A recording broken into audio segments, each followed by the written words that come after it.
Hello, everyone, and welcome to the Bharat Army podcast. I'm your host, Ashish Gadvi, coming to you from a snowy day, a hell of a snowy day in London. It's absolutely teeming down with snow outside. But here we are, the gang's all back for a new episode of the Bharat Army podcast. And what are we talking about today? Let me just check my notes. What we talking about? That's right, we beat Australia. That's what we're talking about. We beat Australia in a test series down under for the second time in a row. Do not adjust your TV sets. Do not splash water in your face. This is not a dream. It really happened. And we're here today to talk about everything that happened in this mind-blowing test series. I don't think any of us could have ever foreseen what was going to happen in this test series. And maybe we may not see anything as crazy as this ever again. So let's take our time and talk about it today. So today, our cricket connoisseurs, as you can see, we've got another packed house from Bharat Army. We've got two podcast debutants from Australia today. First, we have Naren joining us on this podcast. How are you doing, Naren? You all right? Hi. Yes, I'm good. Thank you. How are you? Yes, very well. Thank you. Very well. How's your Australian colleagues getting on, Naren? They're not happy at all, but they're happy to see me back in the office for a change. I mean, and Yes. concentrating on work these days, but I'm still in cloud nine, and it's been an unreal experience for the past 1 week. And I don't know what to say. I'm over the moon. Over the moon. We are indeed all over the moon. We've also got Rajdeep joining us from Australia as well. How you doing, Rajdeep? Hey Ash, I'm doing pretty good. And as you can sense from my voice, like I'm really excited and I was really looking forward to this podcast. I've been following your podcast for the last couple of episodes that you guys have been doing, and I'm really looking forward for this discussion today. And I tell you what, Rajdeep is a man who you know is podcast ready, because look at that beard. I tell you what, that beard and much is just sublime, honestly, pretty beautiful. Who else have we got today? We've got our podcast regulars back on the scene. We've got Rav from London. How you doing, Rav? Is it snowing down your end as well? It's really snowing, and I know you live on the opposite end to me, so we might have snow all day, I think. Yes, indeed. All day. Somebody else who no doubt has a lot of snow from his garden in Hounslow is Amish. How's it doing, Amish? You all right? Not too bad. Yeah, the garden is looking very snowy. Very good, thank you. Very good. Yes, indeed. Very good. We're all very, very good today. We've also got the return of Naresh. It's been a while since you've been on the podcast, Naresh. Well, it's good to have you back. Yes, Ashish, and I'm still doing this. Look at that. He's got the tricolors out as well to celebrate. Yeah. Thanks for having me, Ashish. Yeah. What about 40 days we have had. Pleasure. Absolutely Absolute pleasure to have you. Yeah, pleasure to talk Thank you. about this topic today as well. We've also got Dia joining us again. How are you doing, Dia? You all right? Thank you so much for calling me over here. Well, doing absolutely brilliant right now. Of course, it's quite chilly in India, but the heat between the Indians and the Australians kept me a bit warm. So yeah, very excited for this podcast as well. Oh, indeed.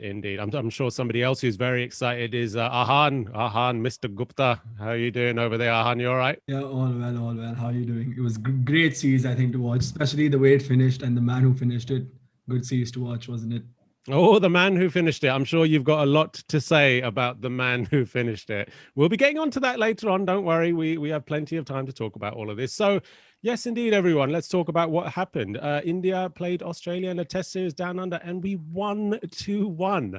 And it wasn't that long ago on this very podcast when we were all down here talking about everything that's going to be happening. So we're going to start with Anusha on this podcast, who's also joining us back on this episode. Anusha, you were the only one who was, talking with a little bit of positivity on the prediction podcast on what was going to happen in this test series. So how do you feel now that this momentous series has finished? I said we won't lose the series because I've been saying, I'm an optimistic Indian cricket fan. I can never think our team can lose. So I thought even if Virat Kohli goes away, we'll still have opportunities for others to show their talent. And that's what actually happened. But I myself did not expect this kind of a series and this kind of a win where most of our squad players were utilized and every single person in the team performed. It was mind-blowing. So, Anusha, let's start from the beginning, basically, and talk about how this series unfolded. And of course, we've got to go back to that first test, which on that prediction podcast, we were saying that, if we win the first test, then anything can happen from that point onwards.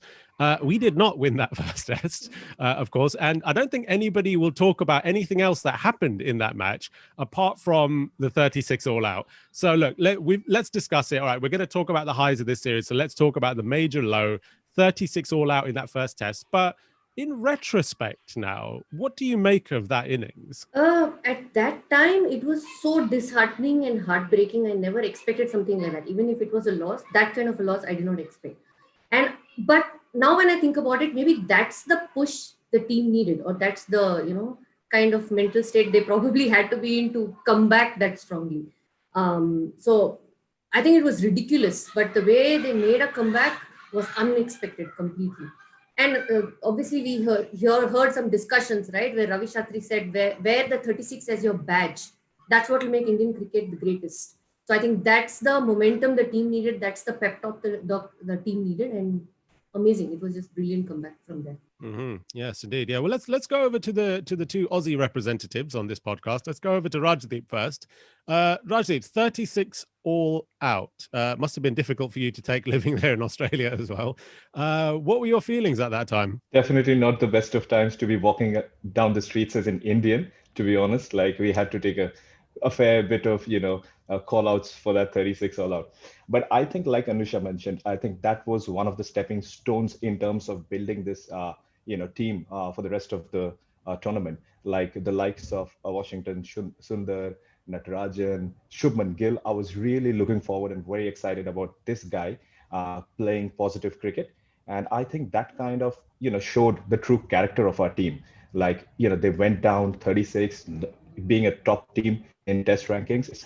It's something that you would definitely avoid any given day, that to be bowled out less than 100, leave aside 36. But I think it definitely shows that the roots of Indian cricket are in the right hands now, because the way they have fought back, like, they're rightly called the wounded tigers, but there's just nothing done but bounced back harder. And I think that shows the true character of this team. Yes, indeed. Yeah, let's not try to be called the cornered tigers. I think that belongs to somebody else, that team. So Naren, let's talk about how it was for you over there after the 36 all out. Oh, let's not talk about after. I was there. I went to Adelaide. Tell us what was happening. I flew down to Adelaide, and after the high of the first 2 days, because we were so far ahead of Australia, and the way we were bowling, it was unbelievably good as well. And I had so much hopes that we were going to score 300 and actually out of the game that morning. In fact, I had a few of my colleagues from Adelaide as well.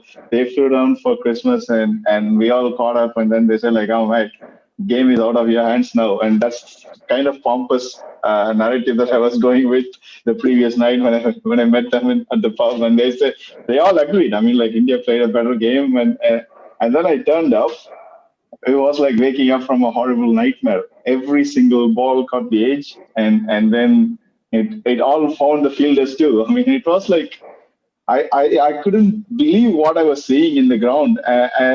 And there was the previous day we were shouting at the Aussies, saying, like, look at the scoreboard. Every time when India was ahead, like, I was telling everyone to look at the scoreboard. And that day we had to got it back from them. And every single kid, they all were there, and they were all looking at us and look at the scoreboard. And well, we have to wear it like them we did. And we were cheering for India no matter what. I mean, even at that time, the worst thing that I felt was, like, I know this match is over by the time when everyone got out, but I felt so bad that Shami got fractured, because the moment he hit his hand, I knew he's out of the series. And that was the biggest kick in the guts for me. Like, oh dear, we are losing a premier bowler after this game. And how are we going to come out of this?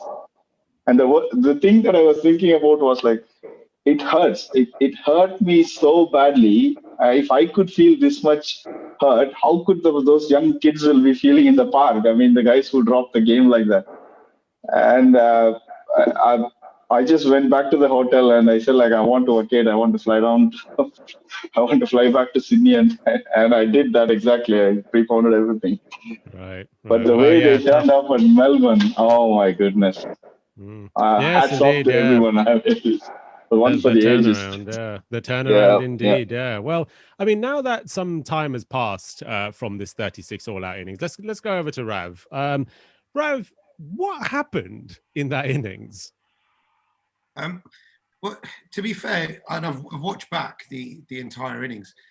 We nicked absolutely everything that we could nick, and on a typical test day, that does not happen.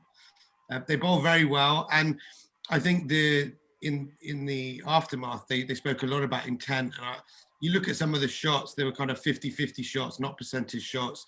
And going into that day with a lead that was 60 and not 120, 130, maybe we'd ceded a little bit of the momentum already to them, because I think we were expecting to be batting the night before anyway. And I don't think that the batsmen really felt, I mean, the first two sessions of a day-night test, there's not usually that much threat there because the sun's baking down, it's quite a hot day. So I think that they maybe just got a little bit stuck. And really 150 and it would have been a completely different game because India set 210 plus. So I think that really it was just a case of maybe they didn't know how many they needed. But also you've got to give credit to Australia. We throughout the whole series, the bowlers just never stopped coming at us. And I think that was, you look at Cummins especially, who is, in my book, undoubtedly number one test bowler. And I think that alongside everything else, alongside the run out maybe as well, first innings, there was just so many things going on that I think we didn't really take advantage. India could have won that test match as well, and it would have been really, really different. But it wouldn't have been as exciting a ride as we ultimately got. Yeah, Amish, I mean, it's quite easy to forget now that Virat Kohli actually scored a pretty decent 74 in that first innings of that match. It's just been completely eradicated from the memory now. But what were your memories of the 36 all out? So I guess that test as a whole, we actually had a few good days and we were on top. We had a solid lead. It could have been a lot bigger, as Rav was saying. When Kohli and Rouhani were batting, they were looking brilliant. One mistake after another. That Kohli run out could have been a car crash for Rouhani throughout the series. And let's not even talk about how he handled that situation. But it just went bad to us. I don't think anyone could have predicted it to end as bad as it did. However, everything happens for a reason. Because of those harsh, terrible moments, it forced India to make changes, and the rest is history. It meant thank you to Prithvi Shaw, because he paved the way for Shubman Gill to come in. There's so many of those instances that across the series, it wouldn't have happened if we didn't have that slap on the face with the 36. Kohli's interview at the end, his words were, a few guys will realize their true characters and show how they can step up for the team. Speaks volumes. That's exactly what happened. Yeah, that's exactly what happened. Let's go over to Naresh. Naresh, for this 36 all out, I think, we need to kind of talk about the Aussie bowlers a little bit as well, and everything that kind of happened with them, because we played them in 2008 and were pretty successful against them in that time. So, I mean, really, those three fast bowlers were just on fire. They just found their rhythm completely in that second innings. Yeah, and I had a different perspective before the series started. I think we were playing the toughest game of the series first up. Our first day-night test match, pink ball test, we were playing first, in the series. So, completely no experience of Australian conditions in a day-night game.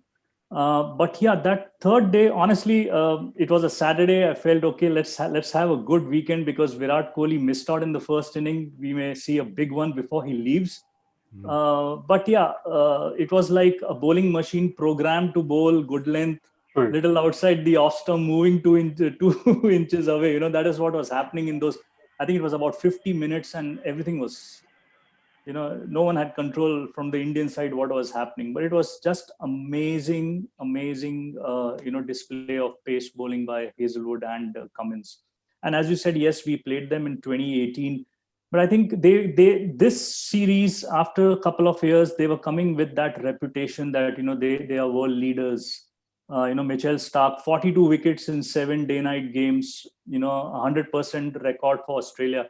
So yeah, it seemed very embarrassing because of that score 36. But honestly, we played the toughest game first up. And losing that, yes, after that, on Saturday morning when that all was over, for me it was going ahead only a mental game. How well India can come back mentally, and we are indeed, discussing what was history. Yes, What's indeed. been Yeah, history we now, will get onto that. Yeah. Dia, what were your initial thoughts of that 36 all out? First of all, coming up to this Adelaide Test match, everyone was like, that this is going to be a make or break for India, with Virat Kohli going after the first Test match, because he's a prime batsman and a captain. So, of course, a lot of anticipation were there with this match.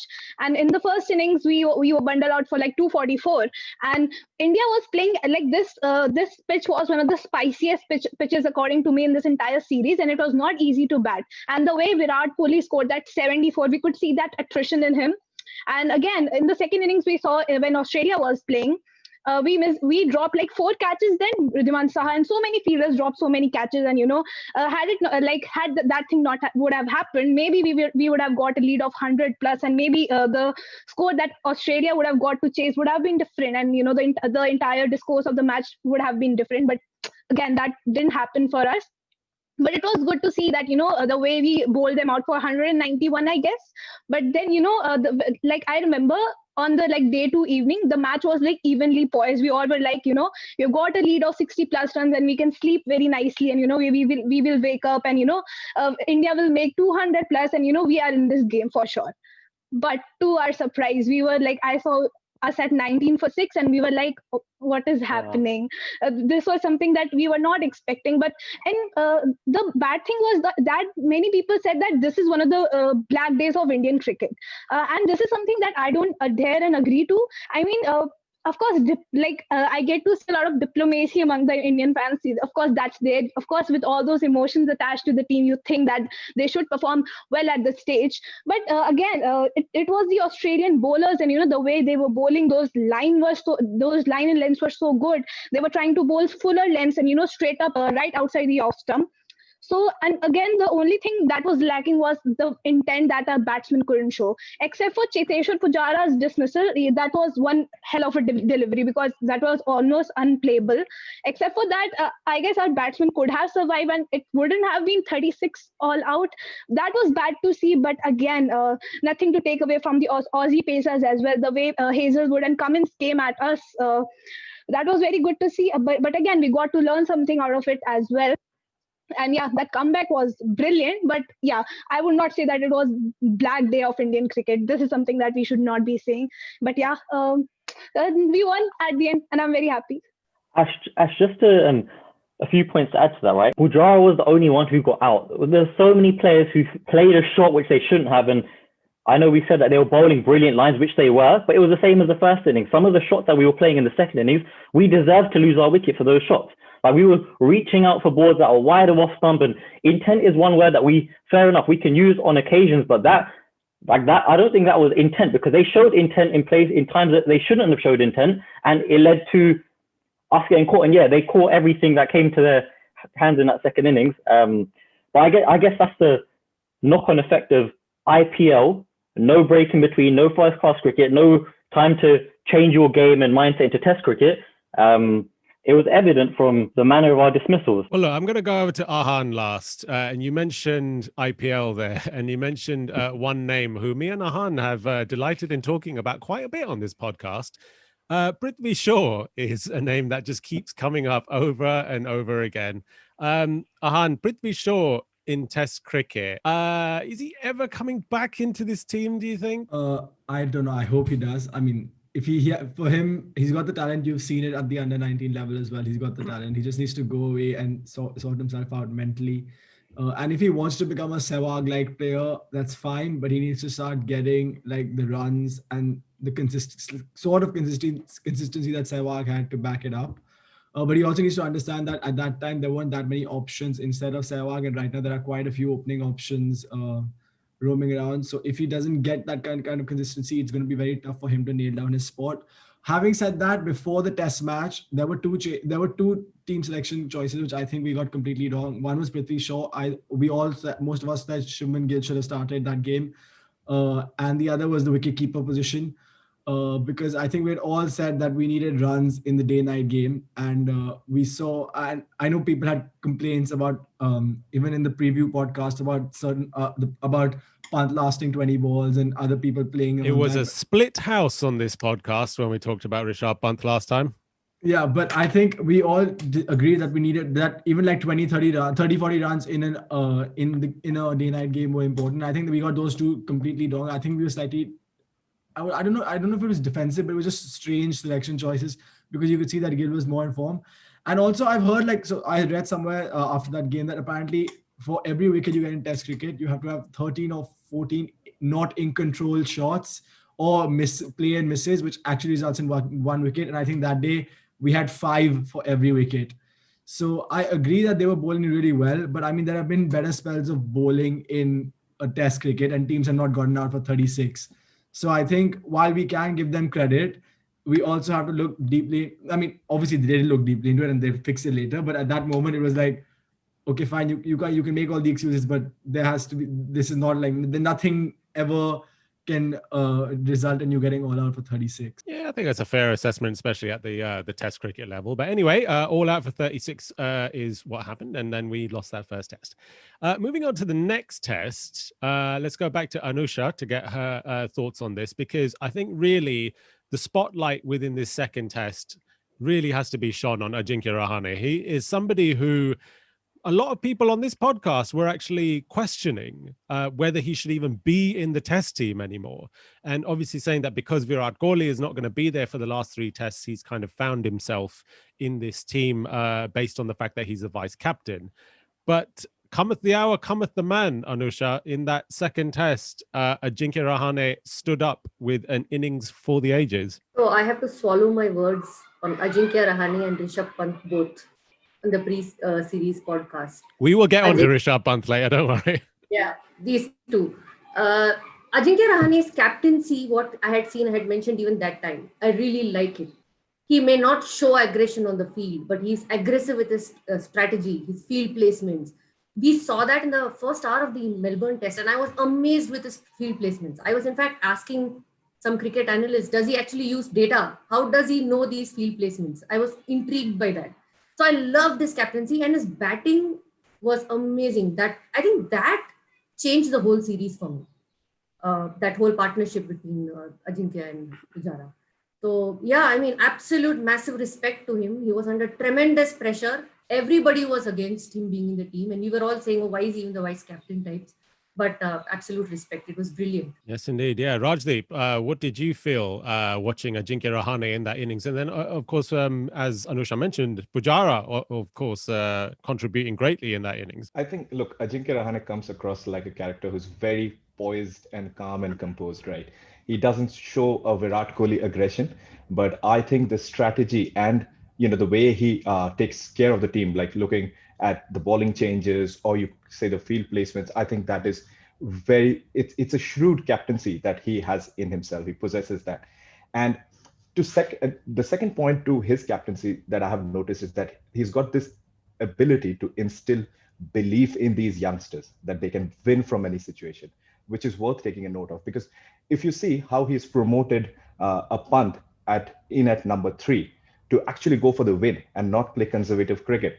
So is something that shows the right mindset of Rahane as a captain.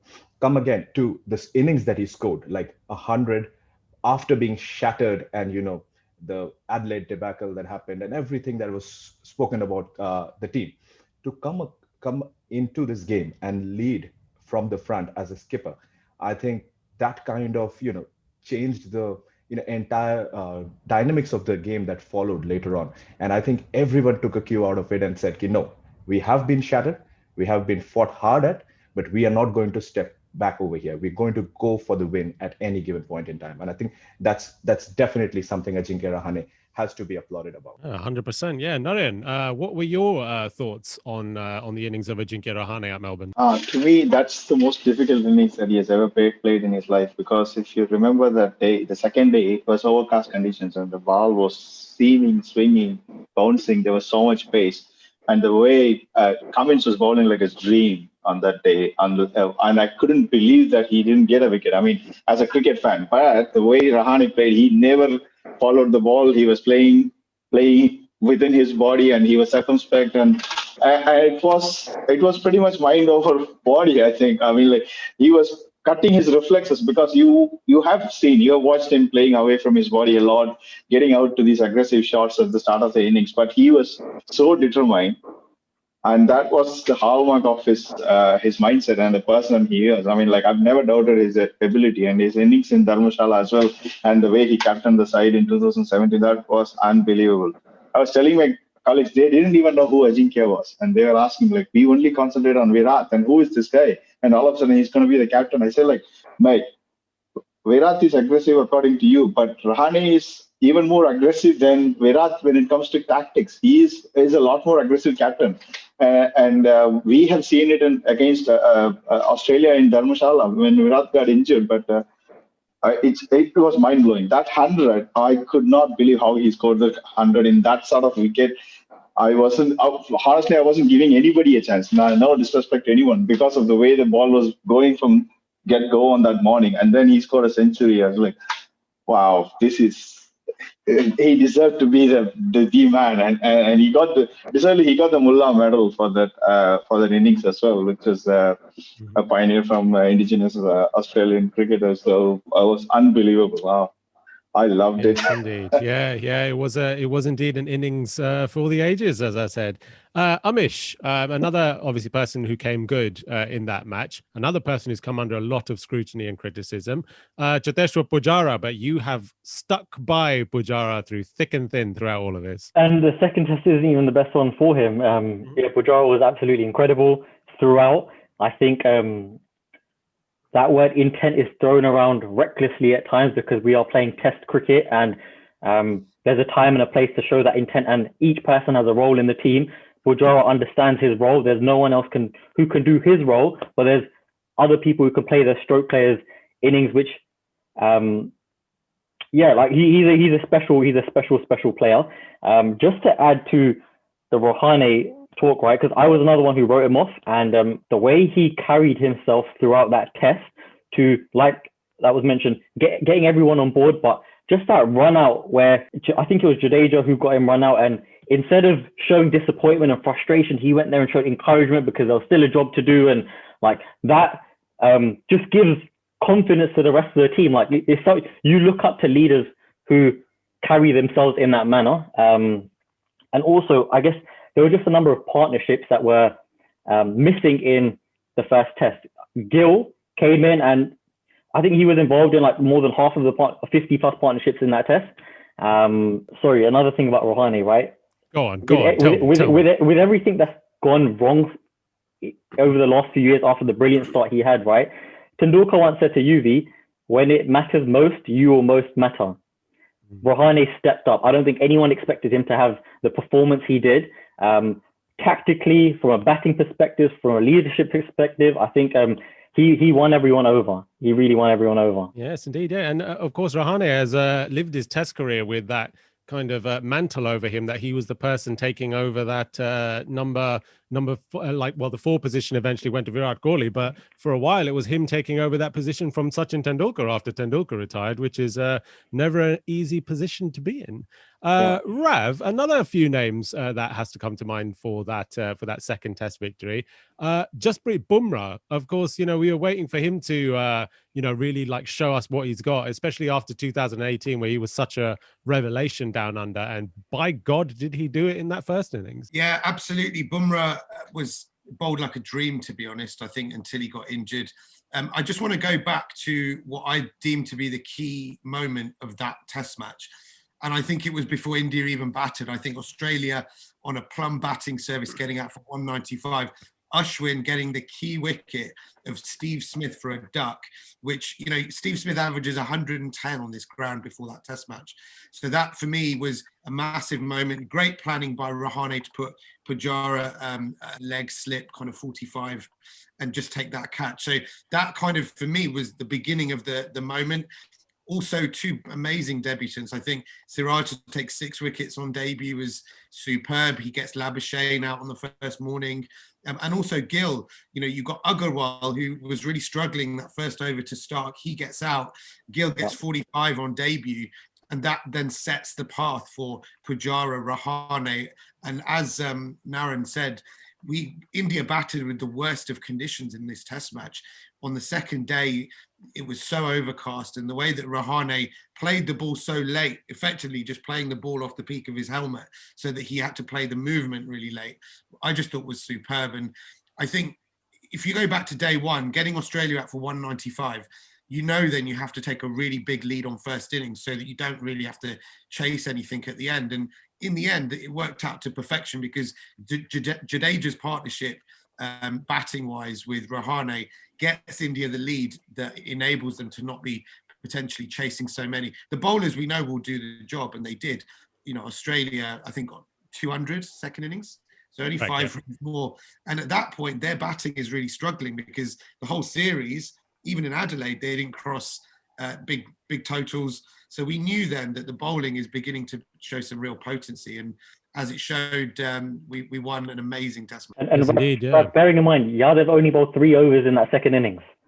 Absolutely. And he gets the wicket of Joe Burns. And you think, is this Yadav is he going to move on? He bowled an absolute perler to him. And you think, is he going to take more wickets? But for Siraj, and I'm sure we're going to talk more about this kid, and I really hope he goes to England, because the heart that he shows with the kind of adversity that he had going into the series, I was so impressed with him. For me, him and Gill, probably my men of the series. The way I just saw that we had 2 youngsters just perform so well. Yes, Mohammad Siraj. I just want to go on, Naren. Yeah. Sorry, I just want to add one more thing about Rahani's innings. And if you see him, the camera was panning out closer to him, and then he was saying to himself, "Watch the ball." And he was saying that even when he was scoring at 100, every single ball, he was telling himself, "Watch the ball, watch the ball," and he can easily lip read as well. It was unbelievable concentration. I just wanted to add that, just to reiterate that point.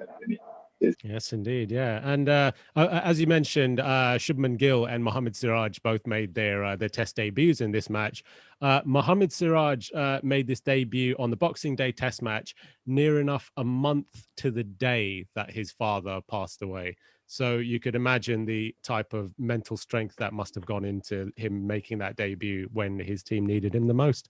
Ahan, the second test, a certain wicketkeeper batsman that you're a big fan of made his comeback into the test team in this match. Yeah, he did. But I mean, he played well. But I think that was, we'll talk about him more when it comes to the. We will. Don't worry. Yes. Because that's where he really became important. But I think he did, his innings was, I mean, I remember watching a commentary in India, and I think Harsha Bhogle and Sanjay Manjrekar said that, because I was watching the game, and it was like, at that point when he came out to bat, it was like 120 for 4, and we were kind of not going anywhere. They were batting slowly, and then he got a few runs quickly, and then Jadeja came in, so it kind of shifted the momentum towards India. But I think, I mean, as everyone has pointed out, obviously that game belonged to Rouhani, because I think his innings was brilliant, and I think like the concentration and the skill he showed as well, because he was swinging like mad, and he made sure that he scored runs. And I think another thing that just a general point about the series was that it was a lot to do with catches. Like, I know we played well, but also Australia dropped a lot of catches. Like in the first test, we dropped so many, they won the game. In the second test, they dropped so many, and we won the game. And even in the third test, I mean, we'll get to that, but the last day, again, drop catches were so important. So I think this series as a whole just showed that, catches are really important in winning matches, even if it's test cricket over 5 days. Like 1 catch or 2 catches here and there can really change the game. And I think that, I mean, case in point being Rouhani got dropped like twice even in that 100. And if they'd got him maybe 40, 50 runs less, they could have probably restricted him. So yeah, I think it was a great match. And even Jadeja's role shouldn't be understated, because not only did he played, he had just come in, he played a really important knock, and then he also went and took a few wickets in the second innings. Like I remember him getting Matthew Wade when they had a good partnership going. So I think, Jadeja was a key player as well. Yes, indeed. You could almost say that catches win matches. I thought of that myself. Never heard that before. Dia, what did you make of Rouhani's innings and overall that second test victory? First of all, Rahane, the captain, astute, attacking, rewarding, for sure.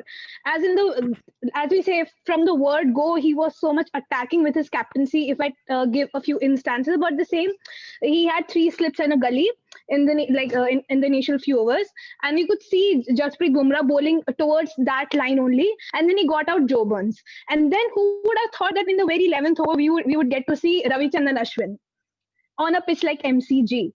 But of course we were watching. We didn't know that he could extract that moisture out of the pitch. And then we got the biggest fish, Steve Smith. So those were the 2 key moments. Ravichandran Ashwin's wicket of Steve Smith was the key moment for me. And then again we saw when Matthew Wade, who were there? Let me remember. Sorry. That's all right. Yeah, so Head and Marnus Labuschagne were actually were stitching a great partnership, and then we saw Jasprit Bumrah being introduced to the attack, and then he got the wicket out. And of course, not to take away anything from Jasprit Bumrah as well, he got 4 wickets there. I was expecting, because last time I guess he got a 6-wicket haul at MCG only, so I thought if he would have got a 5-er or a 6-er, it would have been amazing for him. But his bowling in the first innings was brilliant. Then when it comes to batting, Ajinkyo Rahani was very good. Of course, as everyone mentioned, because of course, the pitch of MCG was a good surface to bat on, but of course it was swinging, and we knew that the demons of that 36 all out were already there. But I think it was Shubman Gill who actually laid the foundation of this innings, and many people were blaming Chadeshwar Pujara as well, because he played a very slow kind of a knock. He scored 17 runs of 70 balls. But I think that's what his job is, to tire out the bowlers and, just keep on batting and batting so that the other batsmen can also score. And then we got to see Ajinkyo Rahani, the batsman who led us from the front. And many people have termed this knock even more better than what he played at Lords as well, the 100 that he got in Lords. And of course, it's right up there according to me. And then, of course, Ravindra Jadeja's contribution was also there with the bat and the ball. Was very good to see. They got a partnership of 112 runs. Of course, Ajinkyo Rahani was lucky that he was saved twice, but of course you need that luck as well. So we could see that he was unrattled, unfazed. So it was very good to see the way he batted, led us from the front. And then in the last innings as well, when we had to score chase 70 runs, we were at 19 for 2. And of course, again, that thing was there in my mind that, that 36 all out is still there. But no, it was Shubman Gill and again Ajinkyo Rahani who led us from the front, and we won the match. And yeah, was very happy with the win. Ash, yes, indeed. One thing I was going to say quickly, which we'll get to Shastri at some point, but this point. Oh yes, we will. Don't worry. This point of bowling spin early on when the pitch is wet, and I know that Anusha, you've been watching the Sridhar and Ashwin TV shows on the social media, and it was Shastri's idea. He said, if the pitch is wet, if there's any movement early doors in the first session of a test match, put Ashwin on. And that's exactly what Steve Smith, he played for a turn that wasn't there, and he ended up nicking to 45. So I think he deserves a lot of credit for their plans. And in England, in a few months, I can only hope that we will use Ashwin in a similar way and try and get the England batsmen out if the fast bowlers can't. Yes, indeed. Yeah. Naresh, from everybody who you've heard now talk about this second test with Ajinkyo Rahani coming into the captaincy and with that innings, you've heard all of them. And this has been a sentiment that's been echoed throughout everybody. Talk about actually mild-mannered Ajinkyo Rahani being more aggressive as a test captain than in-your-face Dilly boy Virat Kohli. So the questions have obviously started to roll of should we maybe just start to think about Ajinkyo Rahani as a permanent test captain? Dia's already shaking her head. She's like, no, absolutely not. Even Rahani's. But what did you make of just the contrast in captaincy between Ajinkyo Rahani and Virat Kohli? Both different personalities, and we need to respect that the way they are and the kind of cricket they have played even in the past. Rahani coming from Mumbai, Virat Kohli from Delhi. Yeah. From the cricketing, I put it in this way that 19th December was a low for India because we were 36 all out. Ajinkyo Rahani was taking over a 30-day assignment up to the 19th January at the end of Gaba. He had nothing to lose, to be very honest. He was taking a 30-day assignment as the captain of India, but what he has come out as probably a great leader. And, Virat Kohli has done very well when Dhoni is around. If you see, there are so much of inputs coming from Dhoni. I think now Rahane's inputs will be taken very seriously. He'll be part of a very core critical decision-making process in Indian cricket, purely for what he's done in these 30 days. But yeah, there are two different personalities. What has come out good? The kind of options we have as a country, as a national team, to who to look to and do what. And, you talk about this work-life balance and the amount of cricket India is going to play in this year itself, 11 test matches to come, So I will leave that the way it is. We don't need to make any changes as far as captaincy is concerned, but we know whom to look towards in case if we need. On the Melbourne test, you get all out 36. Your best batsman is going back home. A simple thing, you get in a batsman to replace. But I think another big trump card, yes, there are many people involved in that. Ravi Shastri himself also is getting in Jadeja to replace Virat Kohli. And I think both Jadeja and Pant came in because they wanted to counter Hazelwood and Cummins' line as left-handers. So that really worked well. And getting Australia out first day 195, I think that was one testimony that India is over with Adelaide. India is looking at moving ahead, and Rahane is the man who's going to lead that looking ahead from here on. And we have heard and seen in social media, probably he addressing saying that leave the test behind. We are going to play a 3-test series. Just think that those 3 days never happened in our life, So he came out as a leader after this series. I would put it that way. Captaincy was just a role he was, temporarily fulfilling. Yes, indeed. Well, let's stick with. Go on, Dia. Yeah, let's have a point from you. Well, as this after this series win, everyone is pointing out the fact that how good of a captain Ajinkyo Rahani has been with his bowling changes, with his field positions and everything. But one thing that we should also consider is the fact that there was only one match-winning innings that Ajinkyo Rahani has got in this entire series. It was just this 100.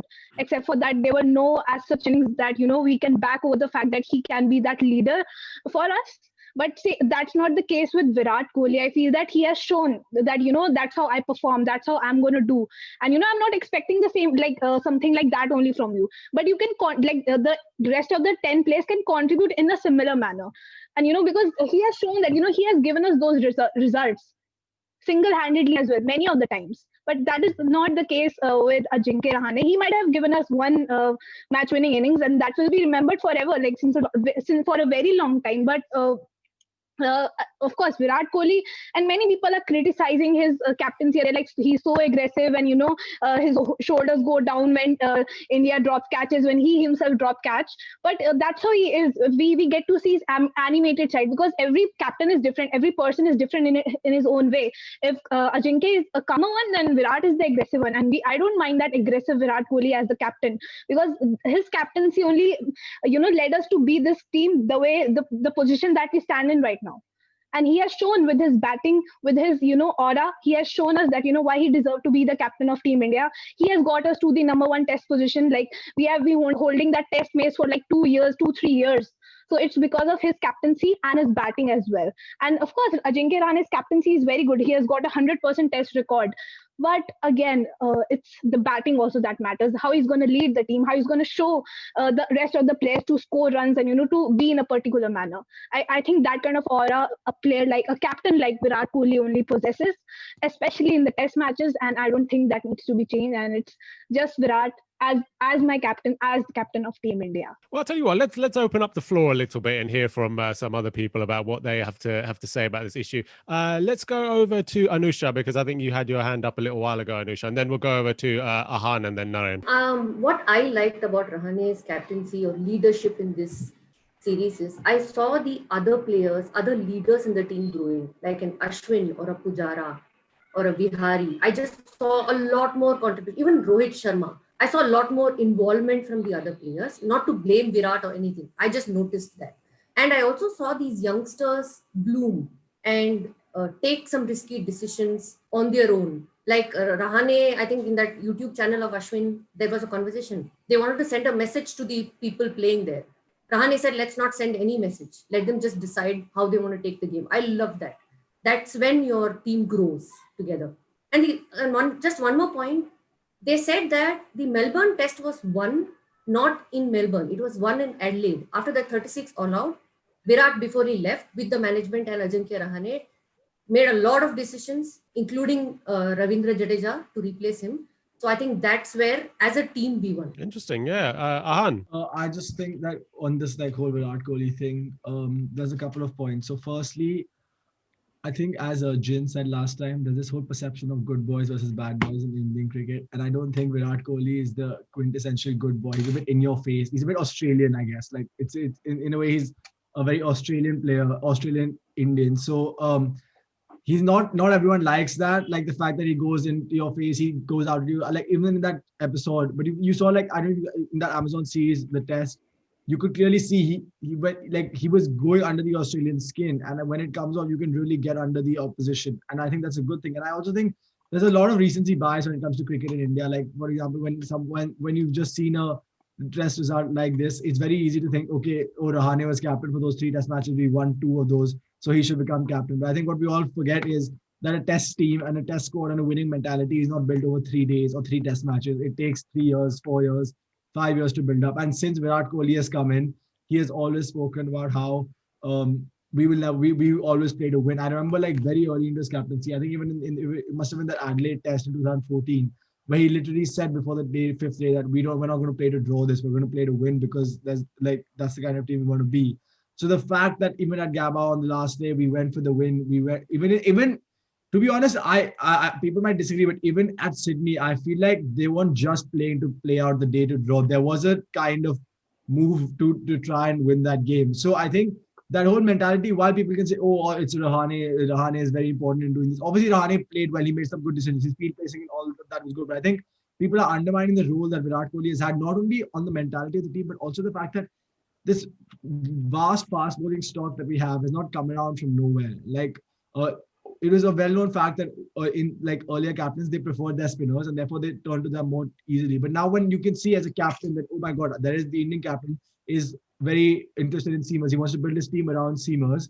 There are even the youngsters are more inclined to take up fast bowling because they see a future for them. Like if they take up fast bowling and can make the team in that sense, rather than just turning to spin or becoming batsman, because that's what gets you into the team these days. So I think Virat Kohli's role is being a bit undermined in this whole thing because he went home. Okay, let's go over to Naren and then Rav. I think you had your hand up afterwards, so we'll come to you. Yeah, I'm not here to talk about changing the captaincy at all, because this is a team that was built by Virat Kohli and it has Virat stamps everywhere. Yeah, there are different ways of captaincy techniques or whatever, the way, the presence and everything. And Virat is in your face and Rouhani is quiet, unassuming. But one thing that I disagree with Dia is like about Rouhani's performances or anything. I mean, if you look at England's cricket history, no one will question that Mike Brearley was the greatest captain, and he was not a performer at all. But he was able to extract the best out of every single player in the team, and that is what both Rouhani and Virat do, and they do it differently. That's the thing. I mean, I would never question Rouhani's captaincy, and I wouldn't criticize Virat's captaincy either. It's just, I am so glad that we have the option that we have. And if you look back when Dhoni was here, when Dhoni was playing the limited over internationals, Virat would often stand in the long on or long off, and then he will quietly give the control to other people in the circle, and then happy to do a fielder's role. I didn't see that happening in this series when in the limited over series at the start. But later on, what I noticed was he started becoming an outfielder, and then I realized Rahul was calling the shots from the circle. And this is the maturity of Virat Kohli, who was able to trust his lieutenants. And yes, I have the belief in these players. And if Rohit Sharma was playing, he will be calling the shots from the infield. And that's what I like about this team. I mean, every single person in this team is a out-and-out team, and they don't care about, I have the control out. They don't have big egos. I mean, to the outsider, everyone thinks that Virat has a big ego, but he is an out-and-out team man. He doesn't care. Yeah. He wears his heart in his sleeve. But that's one of the problems that what we've been used to. Sachin Tendulkar, Ranil Kumble, Rahul Dravid, Jawahar Srinath. These are the greats who were so unassuming, and they will never pick up a fight, and they are the gentlemen of Indian cricket. And that's why when Ganguly came and threw his shirt out, it was like, oh, what is happening with Indian cricket? And then Virat took it to the next level. That's one of the main reasons why most people criticize Virat. But I am so happy that we have all these options right now. I mean, if Virat is injured, then Rahane will take over. If both of them are injured, Rohit Sharma is there, and everyone has the knowledge, and they have handled pressure in every single situation. I'm so happy and glad that our team is in safe hands, and that's my thing. And there's no reason to criticize anyone here. I mean, they are all very good, and they know how to get the best out of the players. And even last time in the Boxing Day test, when Bumrah bowled that slower Yorker, it was Rohit Sharma's idea. I mean, the ball is doing nothing. What should I do? Why don't you try a slow Yorker? And Bumrah executed it. But that's the kind of tactics that we are expecting from a person. And it was amazing. And I'm so glad that our team is in best hands. Yes, indeed. And that's my point. Yeah. Yeah, of course. Yeah, Rav, what do you think? Yeah, no, I totally agree with all the points. I think one thing I isolated was Rouhani. If you go back to, I think, Dharamsala against Australia as well, he was the captain there, had a debutant in Kuldeep Yadav, bowled really, really well. And in this series, you look at the debutants under Rouhani, bowled really, really well, batted really, really well. So it says to me that is there a role there for when Virat Kohli, it's his team, he's built it over 4 or 5 years, he deserves this. When he comes back, is there a role there for Rouhani and maybe with the debutants and just keeping them really cool and calm? Because I'm going to be a little bit controversial. I think if Kohli had been the captain, would we have gotten as much from these youngsters, or maybe would they have felt that pressure to perform, knowing that obviously VK is that kind of captain? So I just thought Rouhani, he made them all relax. They all performed to their potential, and I think maybe there's something there for him with as a vice captain in terms of just putting his arm around some of these newbies, because Kohli's got a lot of stuff to do in the team. You know, he manages the team. He's speaking to his fast bowlers all the time. He's the best batter, so he's got that pressure as well. But now with Rouhani, just showing how he can work with youngsters, I think is a huge plus for the team, and something that as we go through another transition in the next few years, as we will do batting wise, it's up to how we bring those players in. And you look at Shubman, he already looks like he's played 2 years of Test cricket. Yes, indeed. Yeah, absolutely true. Well, I'll tell you what, let's stick with you for the minute, Rav. Because let's talk about the third test very quickly. Obviously, India drew that third test. And, I'm sure we all want to move on to the fourth and final test. So, let's spend a little bit of time talking about this third test. But it's really, I think, our weakness abroad in Test cricket has usually been that second batting innings. And so the ability to just bat out those 2 days, at one point, obviously, thanks to Rishabh Pant, it looked like we might be able to nick a victory here. But even the ability to just shut up shop and just defend for the rest of the test was still really refreshing from an Indian point of view, wasn't it? Absolutely. I think you go back to the last few years of Indian fifth days, fourth days, final innings, Edgbaston, and India being unable to get 180, Southampton 250. And I think here it shows the ability of when you really go for a target, because Pant was going for the target. If he doesn't get out, I honestly believe India win this test match.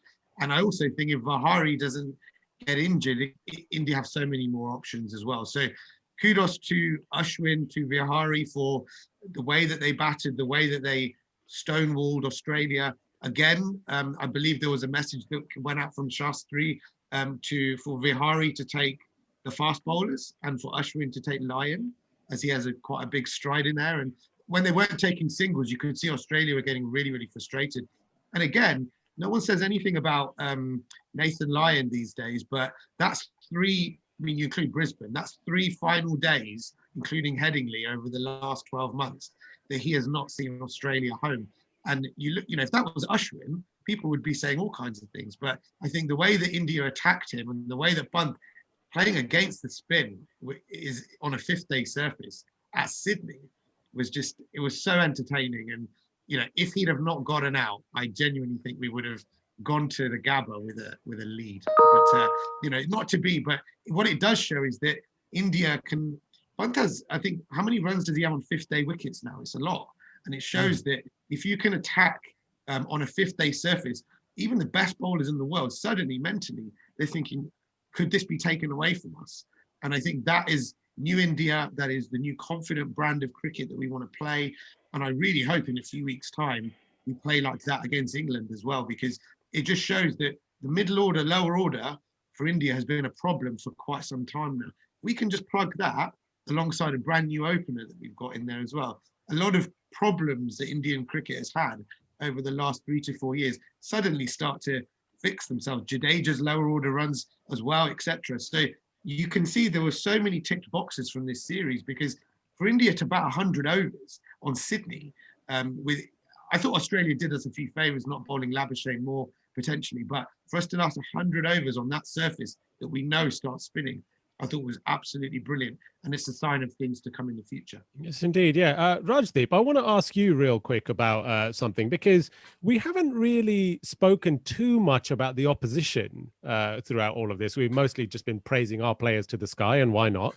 However, in this match, in the draw, we saw the first time really Tim Payne starting to chirp a little bit behind the stumps to Ashwin, talking about how they can't wait to get him to the Gabba and all of that type of stuff. And then obviously Ashwin had a little bit of a chat back, and then that's when Tim Payne kind of lost his mind a little bit from that point and really kind of started to get a bit aggressive.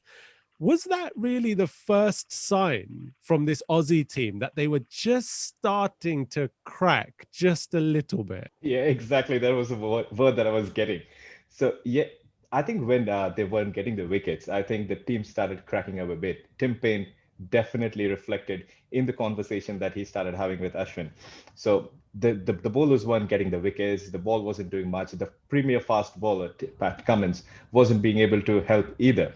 And you would expect, a player has been injured with a hamstring, and Vihari is not being able to get his front foot where he would like them to have, them to kind of strangle him for that offside nick, which they couldn't. And Ashwin, on the other hand, batting like probably a Rahul Dravid at that time, I think that definitely cracked them up as a team.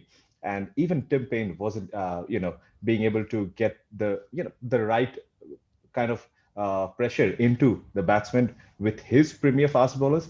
I think that definitely showed clearly on his face, and that made him crack up a fair bit. Yes, indeed. And so India drew that third test. And shall we just all move on to the last test? Because go on, Amish, you can have a quick word before we do.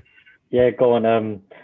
So firstly, quick mention on Pujara, because he got 250s at test, 170 balls for the first one, and I think it was very similar in the second. He got a lot of stick for the way he played.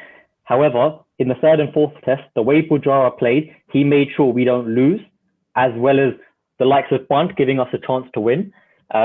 He got a lot of abuse about lack of intent. However, for the first innings, but his second innings was also very similar. The only difference was he had someone on the other end playing to their role and scoring runs and building that partnership. Another shout out to Gill, because I think both innings he got opening stand of about 70 odd with Rohit Sharma. Ashwin Vihari defied all odds by batting around 45 overs. They both got run out in the first innings, so whether that's why they weren't running or it was because of their injuries. But the way Ashwin also protected Vihari, and I think for about 4 or 5 overs on the trot, he was just trying to take as many deliveries as he can to give Vihari a bit of a break and so he could recover. I thought that was just really overwhelming and encouraging to see. Then I saw in the interview that Shardul was given a lot of tips to take out to the boys when they were batting, and he goes to Vihari and Ashwin and he goes, I've been given loads of things to say to you guys, but I'm not going to say anything. Just keep doing what you guys are doing. And I thought that was it was just a beautiful moment of encouragement in itself. Now, there was a lot of, like you guys mentioned, sledging. There was, Siraj had racism towards him. Like, there was a lot of things that just a lot of noise, and India did the talking on the pitch. Like, that was I didn't think, everyone was overwhelmed with the second test. I didn't think it could have got better, but despite that, draw felt like a win. It was absolutely an incredible effort from the boys. Yeah, future India team coach Shardul Thakur taking matters into his own hands there. Let's go over to Ahan, then we'll go over to Naresh and then Dia. I mean, yeah, the third test was brilliant, and but there was one thing I wanted to talk about. We've been talking about like all the good stuff that the management did and all the good stuff that this team selection and all of that, and we got the results as well. But I think I was a bit disappointed, to be very honest, when I saw the team news for the third test match. I made it pretty clear. I mean, to some of the people I was talking to them during the match as well, before the match. But I think a key thing about building a team, especially for over a long time, is the fact that you have to trust your players even when they're going through bad form. And I don't think India did that very well in this series when it comes to Mayank Agarwal, and even to some extent Prithvi Shaw, but Mayank especially, because Mayank for the last 2 years before this series has averaged 50 runs over 12 test matches, I think. And that is like, he's there too. And after Kohli, he's probably been our best batsman over the last 2 years. And agreed, he had 2 bad games, of which in the first test match, I mean, everyone had a pretty terrible game except Kohli and Rouhani, and to some extent Pujara in the first innings. But otherwise, like, no one has really had a great innings. And I think the fact that they removed him and then threw in Rohit Sharma, I know a lot of people's argument was, oh, it's with the WTC, you have to try and win every game. But I think that you have to strike a balance between between also trying to maintain your players and understanding that you have to back your players through through some bad patches, even if that might mean that maybe for one test match you have a bad opening partnership. Because the thing is, let's be honest, he got the 2 toughest wickets to bat on. Okay, he got Adelaide and he got Melbourne, and then Rohit Sharma goes in on the most placid track. Even on day 5, that track was doing nothing. It was a road almost. I think I have to disagree with you. Wait, let me finish. I will disagree as well. Let me finish. So on the 5th, he's got a road. Yeah, he's got his runs. And also, what has been our problems with Rohit Sharma for the longest time? He gets in and throws his wicket away. He did that again on day 4 in the evening, not playing the match situation. And for 13 years, my only point is, if you have backed someone 13 years, he has played enough test matches and he's never been able to secure down a spot. And on the basis of 2 test matches, you are dropping one of your players who has over the last 2 years been your second best test batsman, scored at an average of 50, and you've instead gone and dropped him for someone to give the guy a chance again instead of backing your player for maybe one more test match. I just didn't sit right with me. I know people think that Rohit Sharma should have been in and all. But don't get me wrong. I believe in backing your players, because we wouldn't have a Rohit Sharma if Dhoni didn't back him for as long as he did. We wouldn't have a Jadeja if Dhoni didn't back him for as long as he did. However, we're playing for the World Test Championship. Everything else is irrelevant. Given the change in the structure of the World Test Championship, and it goes by points, if we don't lose, we don't make it. If we lose, we don't make it. It makes our life a lot difficult. Rohit Sharma came in and he got 250 stands with Gill. Like, the problem we had in the second test was Gill got out. We were a 0 for 1. Pujara had to come in and he had a 60-odd partnership. Rohit Sharma cleared that issue up. I think us thinking about, we have to give him a chance, it's not the right time. Do that in another series. Right now, our priority has to be to win. It has to be to win. We can't think about giving someone a chance in order for their long-term career, because World Test Championship, we want to make lords. I don't think I mean, I was going to just add to that he had serious technical weaknesses in the first. And I think it's being kind to sometimes to take a player out, to give them the time to go and work on something and to come back. And to be fair, he came back with exactly the same technique that he left with, because the bat was still facing like that. So I think I think his big downfall personally was that he had a stellar IPL. He came from the IPL straight into a bubble. Yeah. We also 36 all out was affected by IPL shots. I genuinely think if you go back and you look at what he did in Melbourne on that first day, when he was sitting there, when he was attacking Lyon, he was playing tight, compact. It was a different player. So that's just my view. I just thought he was batting completely differently to what he did 2 years ago. Okay, let's go over to Naren and then we'll go over to Dia after that. Yeah, 2 years ago, his debut was one of the most talked about. I mean, he was amazing. I was so glad to see him debuting for India in Australia. And I was wondering where he has been all these years. And then this year, he was not just a back lift, it was his planting his left foot right in front of the wickets. And it was not one thing is technical, another thing is mental as well. He was not confident. He was a bit here and there, and he was just pushing the bat away from his body. So I think the break will do him a world of good to work on these techniques. I'm all for backing, and I will add one more person to the list that Dhoni backed Amish, and it was Virat Kohli as well. I mean, we wouldn't see him if Dhoni did not back him. So, I totally agree. We have to back Mayank, and Mayank is one of the best batsmen we have had in the last 2 years. And but I think this is like a kick in the back for him to go back and work on the technique, because we don't want to lose him. And it'll be the same thing for Prithvi Shah as well, like planting the foot right in front of it and not moving the bat away from the body. That is not on when you're playing bouncy wickets. Or he will be found out in England so easily. I mean, imagine Mayank with this technique coming to England. He'll be a walking wicket. And what will you do? And you don't want to face like 0 for 1 again. And this break is what he actually need to work on his technique. And I don't think Sydney was anyone's not a road. Sydney was not a road. On the 5th day wicket, Cummins was getting the ball to bounce from the good length area. It was hitting Ashwin and Pujara everywhere. Ashwin was the one who got hit all over the body in the 3rd test. And that bounces were coming from the good length area. Yes, until the first 3 days it was a road. I agree, it was a placid pitch. But 4th and 5th, there was definitely uneven bounce. Yes, not to the extent that the Aussies expected, but there was certainly an uneven bounce. Okay, let's go over to Dia, and then we'll go back to Arhan for this for the last chat on Mayank Agarwal. As everyone has mentioned that his technique has been an issue, and on the other hand, some people are saying that he deserves all the backing because he has been doing so well in the past 2 years. But one more thing that we need to mention is the fact that we have this problem of plenty. Like, we have got so many players for one particular spot. Like, for the opener spot, we have got so many players. So people just think that, if one player has not performed well in like first 2 test matches, we should drop in it and get someone else.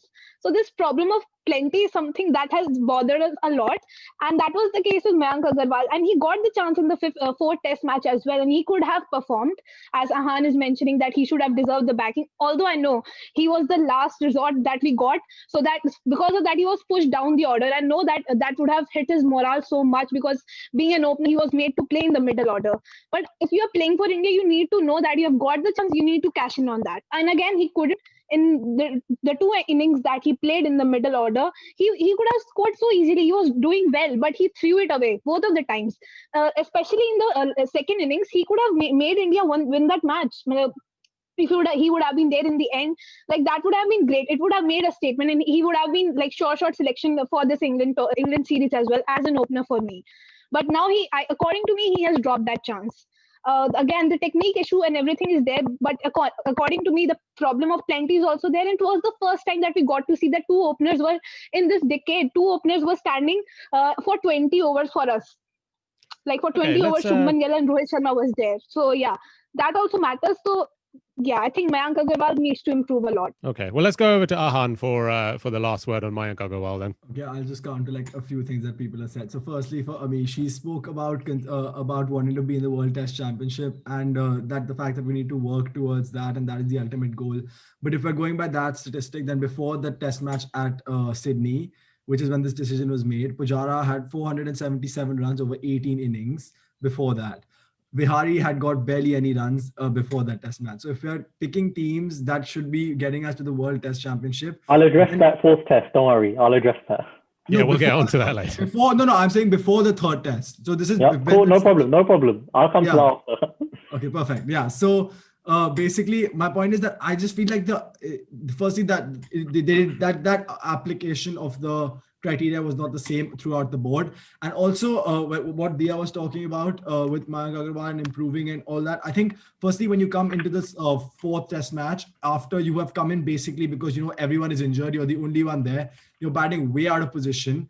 And then even in the 1st innings, by the way, in that test match, he looked really good. He got like 35, 36 runs, looking really good. And if we're talking about throwing it away once you're looking very good, I mean, his replacement has done that for 13 years, but he's still in the team. Let's just put that out there. He did it twice this series, once against Lyon when he was looking very well. I'm not going to lie. He looked beautiful against in that 4th test match first innings, but then he threw it away. So he did the same in the second innings of the third test match as well with that pull shot. We got a partnership. But I mean, are you picking a guy to get you 35 runs? Because Mayank got you 35 runs in the first innings. Listen, Vihari got 30 odd runs in the was it third test, and that's runs in isolation mean nothing.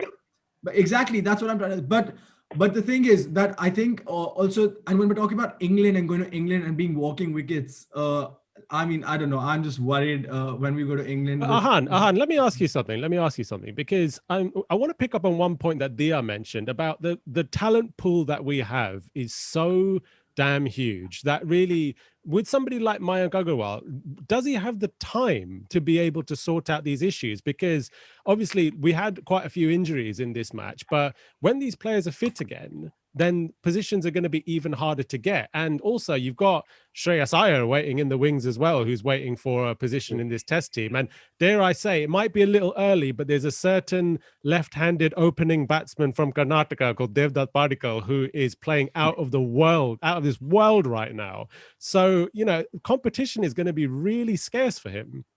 I agree with that, but I mean, my basic point was, since you're talking about competition over like so many different sports, if you're going to be dropping on competition and not form, then I think something like a 477 from 18 innings is worse form than having 2 bad test matches out of a 12 test career where you were averaging 50, okay, except you have 2 bad test matches. Even in New Zealand, by the way, he was the highest run scorer. So he has basically been dropped on 2 bad test matches because he, okay, fine, his technique might have looked slightly flawed, but that technique has worked for him. He's made runs with, and people have scored runs over the history of test cricket with all sorts of technical issues, all sorts of like weird and unique techniques. So, I mean, I just feel like like we saw, okay, Pujara turned it around, obviously the third and fourth test, and we all appreciate what he did for sure. So did Bihari do it in the third test, in a different way. But that's what I'm trying to say. If you back your players and give them the chance, then they have the opportunity to turn it around. Now, I know that Rohit Sharma is Rohit Sharma, and if you've got him and he's been in quarantine for 2 weeks, you have to play him and you can't make him sit on the bench. But I just think that somewhere that just didn't, that whole selection thing that happened after the second test, and just it didn't sit right with me. The only problem you've got with Agarwal is that he can't. I know we put him in the middle order in the fourth test, but that was because we literally had nobody else. Exactly.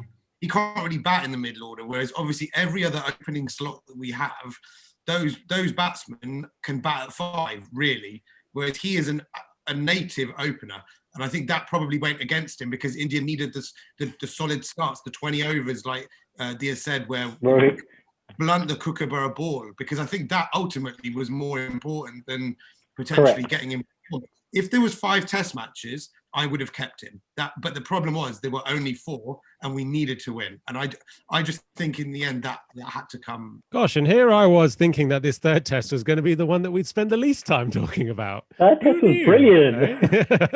Jeez. Okay. Well, you know what? Like, can we just hear what Amish wanted to say about the 477 for 18, because he wanted to make the point. I'll come to. There's enough about Pujara. Don't worry. I'll come to that. Don't worry. Yeah, we've got plenty of time for that. So I haven't heard from Naresh and Anusha yet, but you know, we could talk about this third test all day. So let's move on to the fourth one, shall we? Let's move on to the Gabba, the fourth test, eh? And hands up, who honestly thought, like, be honest here, did anyone think we were gonna win this match? Oh, one hand. Nope. Yeah, okay, yeah, fair enough. Okay, all right, look, let's start with Naresh. Naresh, in this match, obviously Australia had been undefeated there for 32 years. What was your thoughts going into this last match? You know, honestly, we with the draw, the way we played the draw in Sydney, I think we had kind of done what best we could do for the series. And we were going in, you know, not at all favorites because, 32 years unbeaten. I think more we were focusing on how the weather is going to be. We wanted the rain, honestly. Yeah, we were like that film, like that song in Lagan, like looking up to the air, like hoping that rain would start falling. Yeah. But yeah, you know, the way these guys, and especially, you know, the first over when, and we have been talking about Rohit Sharma, the entire series were getting, influenced by drop catches or catches taken. And, you saw that first over slip catch by Rohit Sharma. Honestly, Gaba, Rohit caught everything that came to him. It's not only about how they do as a batsman. I think 5 days you are part of the team and you have to do everything that is required. So fielding is a very important aspect of a batsman. And we did see a lot of drop catches by our frontline batsmen in the previous test matches. So yeah, coming to this test was, I think, that confidence which Siraj got by that first over getting Warner, and that's a big wicket. Yes, Mohammad Siraj, who is now spearheading the attack, was the most experienced player in there. Yeah. And, again, though we did very well on day one, you cannot end the day by saying that, okay, India is going ahead and winning this test. Definitely not at all. But we were there with the fight. These new guys were fighting it out. And that is, I think, what gave us, we felt good about it. I don't think in Gaba, any of us were looking at a kind of a result purely because of the history and the reputation Australia was going into it. But yeah, I think, as I said, it's a dream for these 5 bowling attack who probably will never play again together for India. I think they made it possible. And I think it was all about that partnership, Washington Sundar and Shardul Thakur partnership. The way they came back, they got India back with the hope that, yes, we are going to give a fight and take it to the last day. And again, 4th and 5th day had a forecast of rain, but they wanted to fight till the end. That partnership turned around and gave that little hope that India may just get a miracle out of this. Yeah, Anusha, let's go over to you. So these are the players who were not playing in this match. No Hanuma Vihari, no Ravi Ashwin, no Ravi Jadeja, and Navdeep Saini injured himself during the match. In their place, we had Shardul Thakur coming back into the test team. We had Natarajan making his test debut. We had Washington Sundar making his test debut. What were your thoughts on all of our injury woes? I frankly did not know what was happening. Like, how can we just all our players just get injured every test match? And literally the core of our team was out, right? And it was, I didn't know what to expect. But the only thing I was sure is this team doesn't look like they will give up. I was very sure about that. I didn't know where we were going, whether it was a draw or a win. And I was sure we won't give up. And at the start of the series, had you told me we would win this 2-1, I would have said, oh my God, that's a dream. I can't even imagine that. And I remember when Washington Sundar and Shardul Thakur were at the crease, I told my husband, if these guys get us close to the score, I don't know what to say, what these guys are made of, the mental strength that these guys had. And that happened, and I was amazed at the way we played, the way Natarajan bowled, the way Siraj led the whole bowling attack was mind-boggling for me. Yes, indeed. Yeah, Amish, let's go over to you real quick. I don't know if you're much of a fan of horror movies, but occasionally, movies like The Exorcist, you have like, a demon that takes possession over somebody else's body. In our first batting innings, Washington Sundar and Shardul Thakur's bodies were taken over by VVS Lakshman and Rahul Dravid. I just wanted to know your thoughts on that contribution. Unbelievable. You guys have mentioned dreams, nightmares. Pick the worst nightmare you could ever have. We had that and we overcame it. Like that's literally, I don't think anyone could have made up the scenario of, let alone all the debuts like you mentioned, but just everything else that happened in the test match for it to end the way it ended. Like, I think it also reminded me of a Dhoni-esque victory, like just taking it so deep and just giving us a small chance, even like that innings in itself, slowly just built it up and reduced the deficit. And I think it was about 30-40 in the end. And at one point, I think when they walked in, we were about 160 odd for 6 or something like that. The reason why I think we're so shocked and overwhelmed, or personally for me, I grew up watching Australia dominate. Us finishing the series the way it finished, I think, like, I'm still lost for words. Like, after the first test, it started rock bottom. Second test, we won. It got better. Everyone was satisfied. Best win we've seen in ages. Third test, we drew, even better than that. fourth test, like, guys, how do you even like put this into words? Like that fifth day, the last session, like it just got better and better. Well, I'll tell you what, we will move on to that last session of the fifth day. Mate. But first, Rajdeep, I want to talk a little bit about our bowlers in this match, because as I mentioned, this was essentially an India B team bowling attack. And you had Mohammad Siraj, who was leading the attack in only his third ever test match. And what an effort by all of them. So let me tell you the talk of the town before the build up to the game. Oh, yes, please so do. It was the word was around that this is going to be the most ever viewed India B team play game, right? Because if you looked at the squad, the availability, there was no one available. Like playing Mayank Agarwal at number 5 or 6 definitely showed that how less we were with our resources. Coming back to the test over here at the Gabba, Mohammad Siraj had gone through so much through the Sydney test. There was this the racial abuse that had happened, and it got so much of light with the Indian cricket team, the BCCI, the ICC stepping in, and it really takes a lot, out of a player when you get bullied at the ground. But for him to step up with just 2 tests to his name, like the leader of the pack, and the way he showed the aggression in the field, I mean, like he was going relentlessly, he was bowling.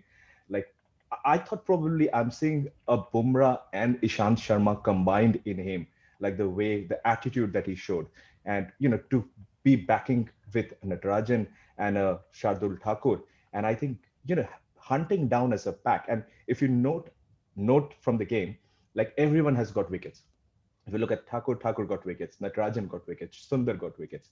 So we are talking about an India B team bowler, whom probably bowling unit, whom you would never think going as your front line spearheads, taking at the Gabba, where Australia has dominated for 33 years. So there's a lot of mental, baggage that has been carried into this game, and still performing like this. I think it was incredible. It was like, for me, it was one of the highlights of the series, with these young boys taking those wickets and being at its aggressive best. Like we could sense that, no, we're definitely not going to lose over here, because there's so much of pride in these boys. Naren, being out in Australia as well, tell me all of your thoughts and feelings around this match. When I saw the 11 without Bumrah and without Ashwin, I thought like, oh my goodness, what are we going to see now?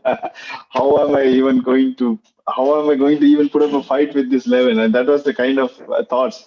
But like Rajdeep rightly said, our bowlers hunted as a pack instead of, and they bowled in partnerships. And every time in Australia was looking like getting away from us, they pulled it right back. I mean, the 2 wickets in the first innings by Natarajan, Manas Labuschagne and Matthew Wade, when they both are set, and then they miscued the pull, thinking that the ball was short and it was a little bit slow.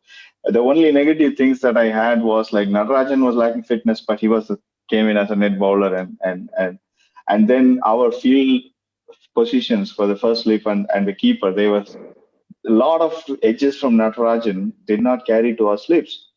And he was bowling at a low 120s, high 120s or low 130s. So I don't know what was going on, but whereas Siraj was bowling his heart out. And I remember watching the last over of the day in the first innings, I think, in the first day or second day or third day, I don't know. He was bowling at 135 on the last over of the day. And that's the kind of attitude that he's got. I mean, Rajdeep was right. He was lion-hearted, and he ran in, hit the deck hard, and he bowled his heart out every single day. It was really unfortunate that he only got 1 wicket in the first innings. And deservedly, he got 5 wickets. And it was amazing. And the way Shardul Thakur and Washington Sundar fought back, I thought, like, okay, that's when I started believing, okay, we actually have a chance. Well, I think they walked in when 186 was for 6 or something like that, and then they scored 123 together, and the shots were proper cricketing shots. They were not playing some like slogging it up or anything like that. They were playing proper cricketing shots. There was an on drive, there was a straight drive, and there were cover drives, hook, pull, you name it. I mean, it was also like, oh my goodness, our depth indeed is looking really good. And I think someone tweeted AB de Villiers, I think, like Indian team's depth is looking really scary. It is actually very scary for other teams, to be honest. I mean, if a player on debut can play like that, then imagine Yes, the and, only way is upwards and onwards. So yeah.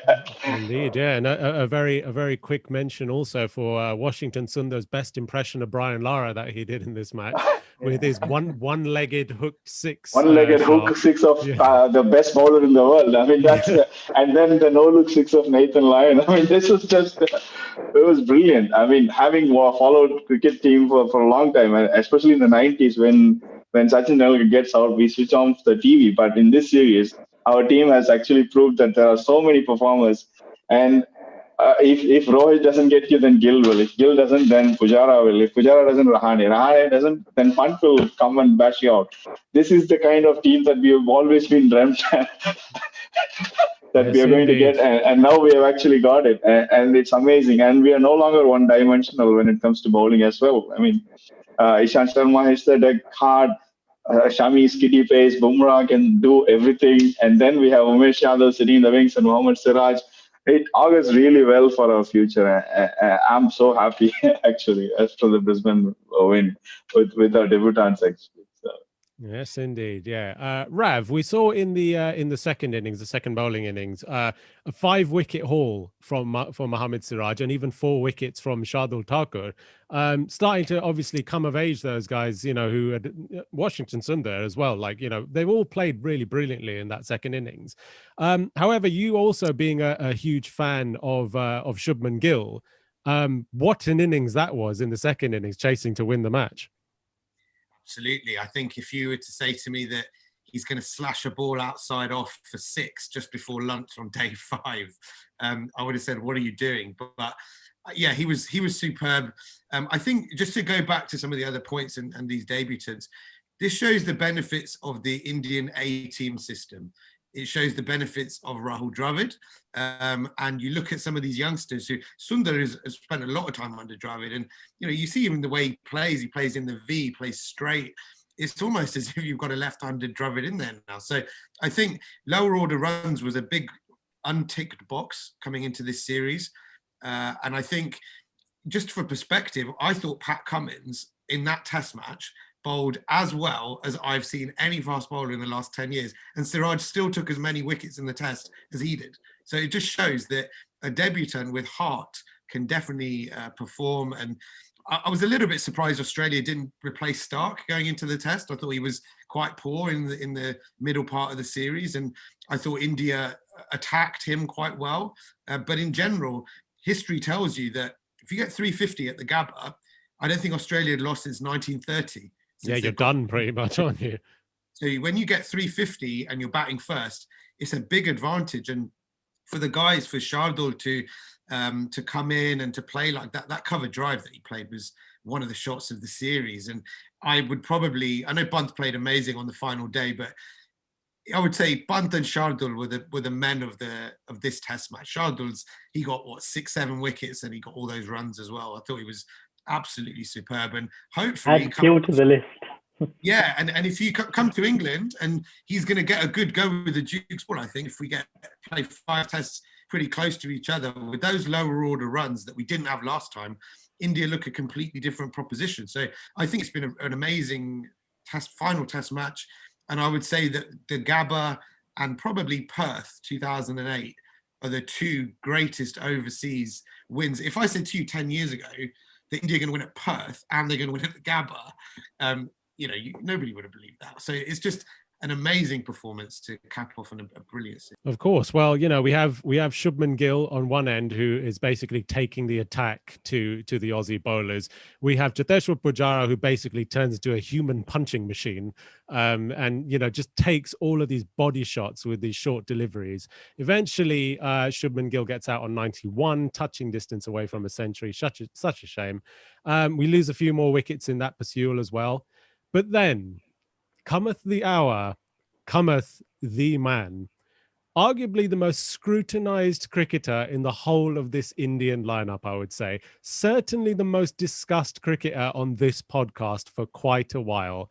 Rishabh Pant. Ahan Gupta, take it away. No, I don't know what to say. I just think that innings was amazing. Like, it was brilliant. I think what makes it even better was the fact that before the series there were so many people, like not even before the series, people have doubted him for so long, and I don't understand why people keep doubting him when the talent is there to see. And like the kind of stuff that people say about him is just like downright wrong and just rude, like half the time what they say about him. Like he's just on this very podcast, we were told that he can't last 25 balls. Yeah. Shout out to Akshay Lumba, by the way, we love you. But I mean, we were told on this podcast, this big debate that happened where people on here were saying like he shouldn't even be in this team. And I remember saying on that podcast that if you have Saha versus Pant, if Pant bats a session and a half, he can change the game. Saha can't do that. He'd score 50 runs. And that's exactly what happened. He batted literally like a session and 30 minutes. And he took the game from somewhere we drew it to somewhere we won. And honestly, like, I'll be honest, I know I was talking to Rav the day before and I told him we'd win and I believed it. But then when they got it to 147 or 37, I was like, okay, what are you doing? Then they got it to 120. I'm like, okay, this is too slow. Like, why are you batting so slowly? You need like 5 and over the last 20 overs of a test match. What is going on? And then he just like him, and then Agarwal played a couple of shots, and then Sundar, they just completely like flicked a switch or something and just went into complete T20 mode. And I think the shot for me of the day was when, so I was talking to someone and they're like, how, we can't score runs of line. We're scoring up everyone else. We can't score. And Pant just falls over and he hits like a reverse, he hits a lap sweep to like fine leg. And I was just like, bro, the thing is, if he gets out, he will get so much shit for it. Even if he had gotten out with like 30 runs to go and taken us so close, he would have got so much shit for it. But the fact is, he backed himself. He had the belief that I can go for it. And if I win this game, I'll be a hero. And I think it's a landmark innings for him in that because he's scrutinized so much, as you said, now people know that if it comes off, obviously when he gets out, sometimes he looks really ugly and people keep talking about the hoiks to the leg side. But people now know that if it comes off, this is what he can do. Like he can completely change the game and he can win you games that you have no right to win. And I think that is what is so important because now people will back him more. People will believe in his talent more. And I think hopefully he starts getting less ridiculed. And I know like there's never a good time to get out, but sometimes like now when I was thinking about the match back, sometimes it feels like, Pujara getting out when we needed 100 to win of 20 overs might have been absolutely perfect because after that we had 3 stroke makers and it gave them 20 overs to score at 5 and over to try and win the game. Such a team player. Yeah. Yeah. So I think, I'd probably argue that innings that he played is one of the most defining innings by an Indian in Test cricket history. It has the ability to transform our cricket the way that Lakshman's innings did in 2001. It's just about now, do India want to take this? Because the options it gives India now going forward is amazing. I remember people used to be scared of setting India totals because of Sehwag. They're now going to be afraid of setting India totals because of Rishabh Pant. If I'm honest, I don't understand why Pant has had this scrutiny in Test cricket. I fully agree his game is so different, but his stats show a totally different, it's just phenomenal stats. And if you think of the way Sehwag used to play, right, the reason why Sehwag was so much more effective in Test cricket was because he said if he misses a ball, he doesn't care. It just moves on to the next ball. Whereas in ODIs, maybe that pressure, like maybe it's the same for Pant, and that pressure leads to Pant trying to do more than he needs to do as opposed to playing his natural game. Whereas in Test cricket, he can just do his thing. And like Pant had. I was just going to say, I think it's fair to say we've not really treated him well in white ball cricket. You look at the way that he kind of, in and out, number 4 in the World Cup. You now know he's got the talent. So why don't we try and just a reminder as well that this was a player who, when he was playing at home in India and dropped a few catches, the crowd started chanting for Dhoni. Like during I was there. One of those matches. I was there, although some, including myself, I think we were just so passionate about Dhoni that we started talking about Dhoni, not to disrespect Pant. but we say this about Pant's style, right? He's used to have got 2 50s on the last day of a test match in the space of 10 days.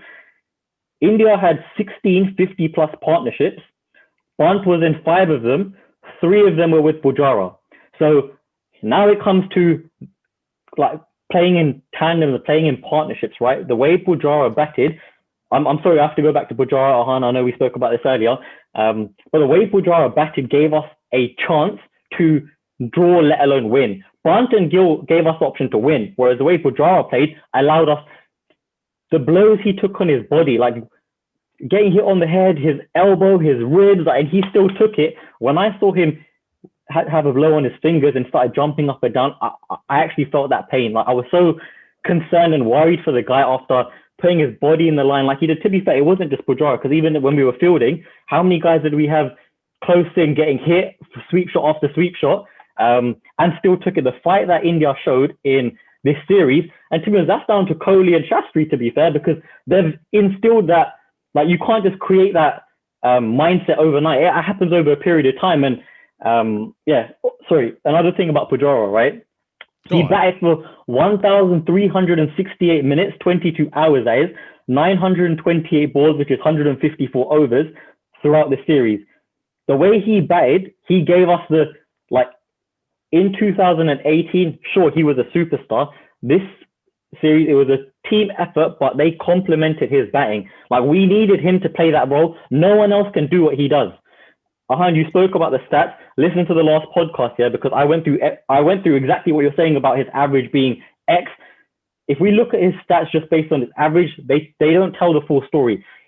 I'd rather someone get a 40 not out or a 40 from 200 balls on a difficult surface as opposed to 150 on a flat track. Like, stats alone don't tell you the entire. No, there is one more stat that you're missing there. Pat Cummins bowled about 22 overs in that last day. Correct. The last hour, he couldn't bowl with the full pace because Pujara wore him down. And every single bowler was worn down by Pujara, and Pant was able to play his shots because the bowlers were tired. And yes, no disrespect to Pant. Pant played like a dream in their innings. It was amazing. And one more stat about Pant as well. Like, he has scored 25 in the last 9 consecutive innings in Australia. Right. No other batsman ever has done that. And on Cummins, right? If you look at his pitch map, whatever you want to call it, it was like that reminded me of Glenn McGrath. It was like a ruler. It was just in one channel, 4th, 5th stump. So, and bearing in mind, like Naren said earlier, they were all bowling short. When he later on, it's not easy to consistently bowl with that effort into the body. As we noticed, Pujara made life easier for the batsman coming in. Exactly. And Pat Cummins haven't bowled a single ball on the leg stump.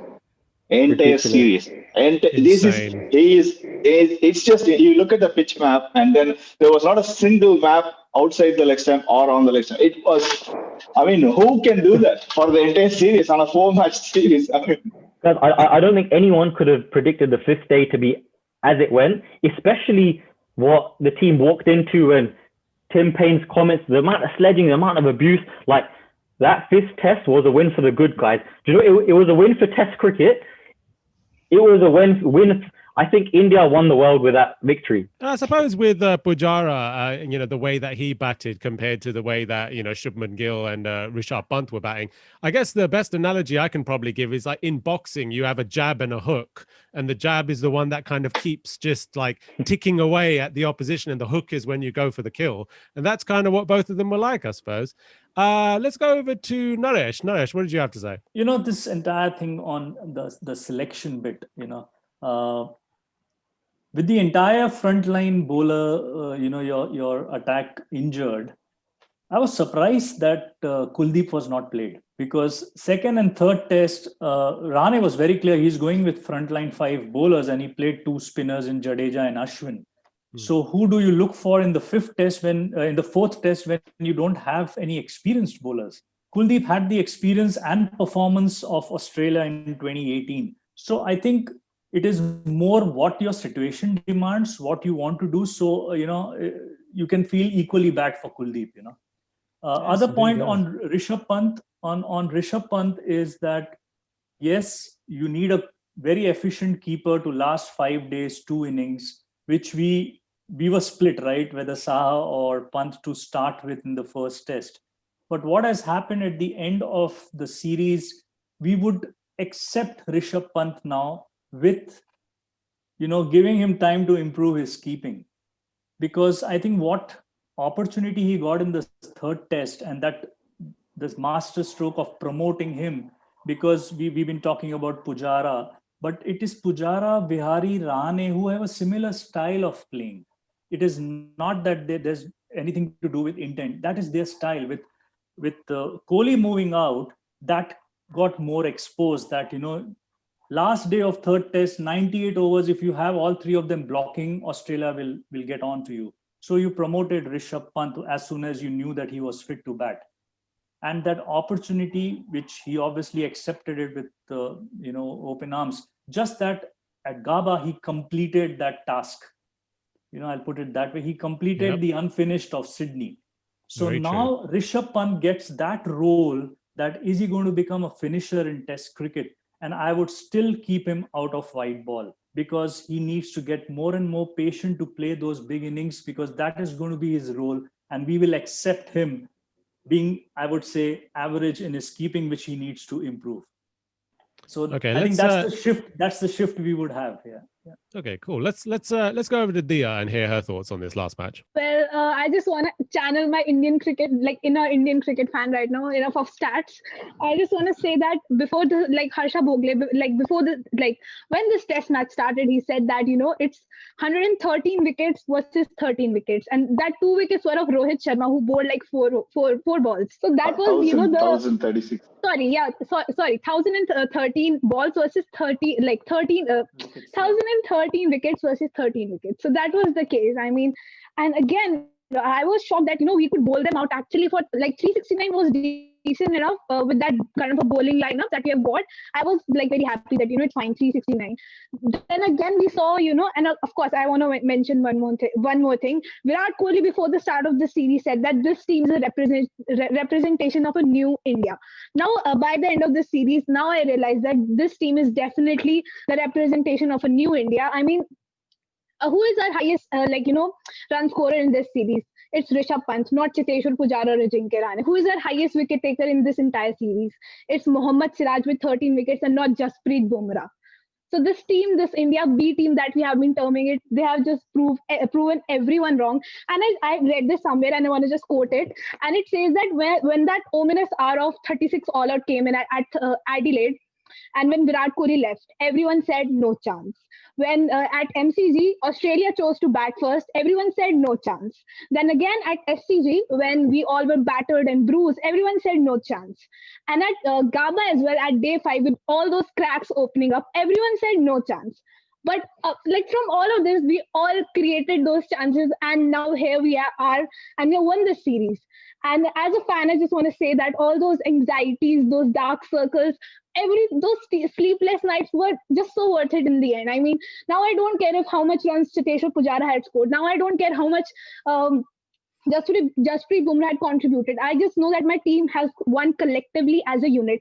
It was not just one player that I can point out that who was like a match winner for us. In every day, every session, we got a new match winner. And that's what, defines this entire series, that there was not only one player who did so well for us.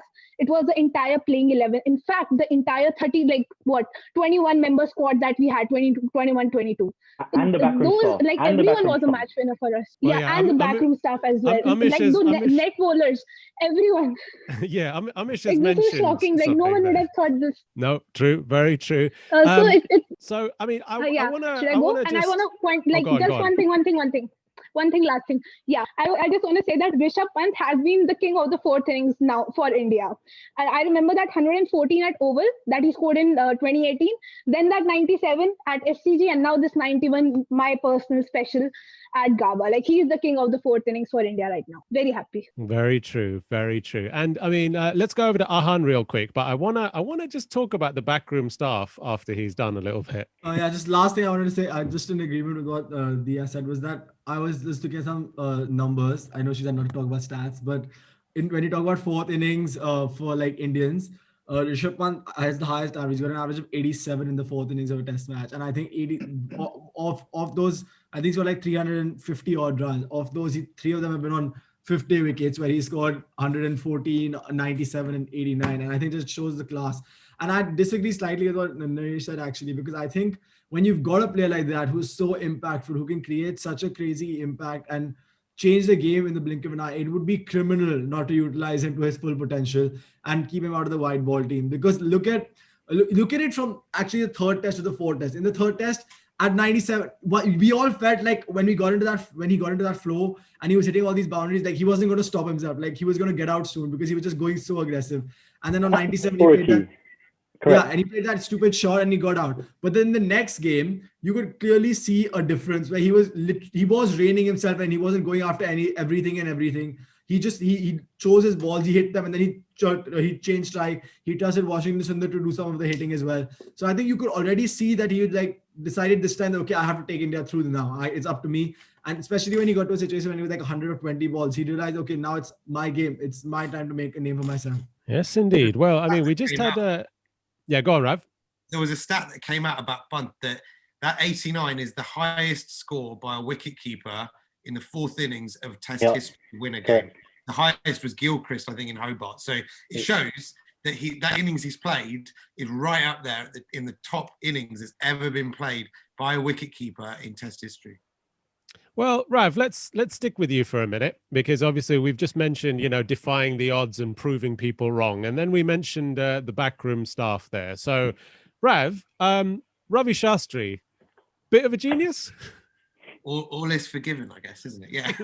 I came into the series and I said that he needed to improve and he needed to do more in terms of guiding and preparing the team, and what better way to do it and to prepare the team in a way that was such a hard series, so many people coming in and out, all that disruption, which in any sport is such a difficult thing to get results when you don't have consistency in terms of who you've got in your team.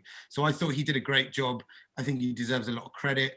I think the partnership between him and Rouhani may be a bit more yin and yang and may perhaps work a little bit better because they offer slightly different things. Shastri, from what we're led to believe, is kind of the G's everybody up in the dressing room and he makes them believe, and Rouhani then just takes all the pressure off. So I think that kind of double act worked really nicely as well. The bowling coach, I thought, was fantastic to be able to get debutants to perform at these skill levels and to execute plans. I remember the last series when we executed great plans, but that was with Shami, Bumrah, Ishan. These are guys who have played 60, 70, 80, even 100 tests Ishan's coming up to. So for new guys to do that, for them to instill the discipline to do that, I thought there's clearly a very good structure in the setup. And I think that when we come back and when we've got England in 2 weeks and then the summer coming up, it's really now, as Shastri has said before, we want to be the best touring team. We want to take the pitch out of the equation.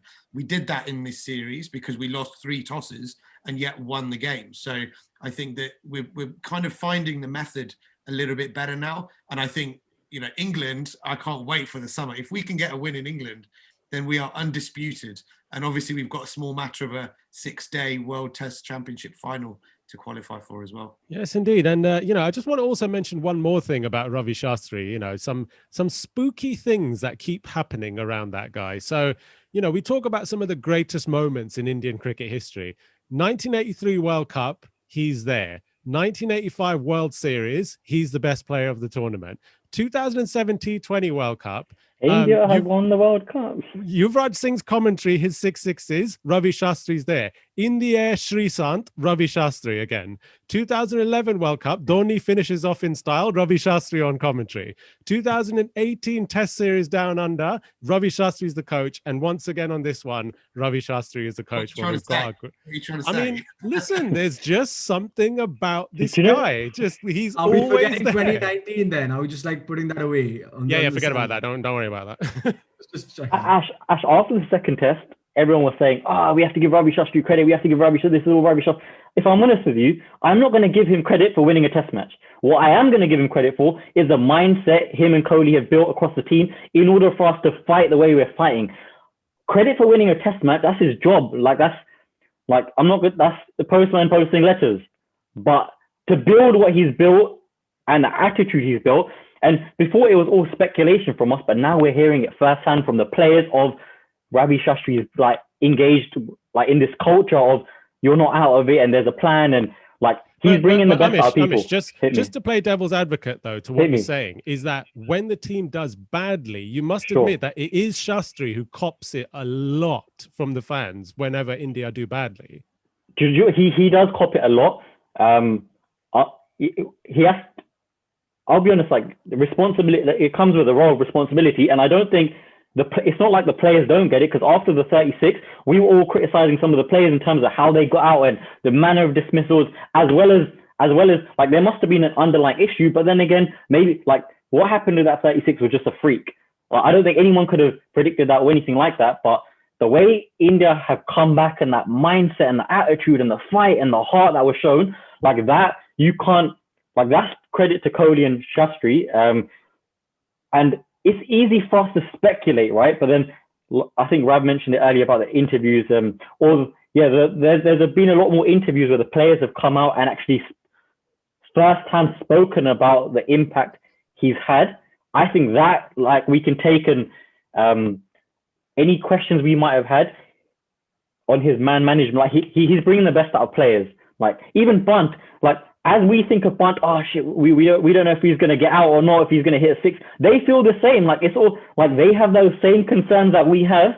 But instead of like us saying, oh, Bunt should do this or Bunt should do that, I think they're trusting the players a lot more. And by doing that, maybe things like the 36 happens, but then you also have where you're bringing the best out of Vihari, Ashwin, Jadoo, Rouhani, like all of them. Like I'd say, like he brought the best out of the squad. And do you know, in the point of us not having enough bowlers, right? I actually think it was a blessing in disguise that we had a very inexperienced attack, because the Australians, they had the same bowling lineup throughout the series, and I can't imagine how tired they've been. Our guys, they had a break. They were fresh and just like practicing in the nets. Like it allowed them to probably put the heart in, whereas Australia bowling 100 overs, like is draining after the third test where Vihari and Ashwin just sucked the life out of them. Well, look, I mean, you know, we've talked about the discrepancies between the situation with our team, the fact that we were down under, the fact that we were playing against Australia. So there are people who are saying that this is the greatest test victory of any team in the history of test cricket. What I want to know is there anyone on this panel of you guys, cricket experts, the best of the best, is there anybody who disagrees with that? So everyone on here thinks that this is the greatest test victory. I don't know. I haven't watched the 70s series, the victories of India against West Indies of the modern era, let's say, I suppose. Yeah, definitely. Recently, this probably is the best.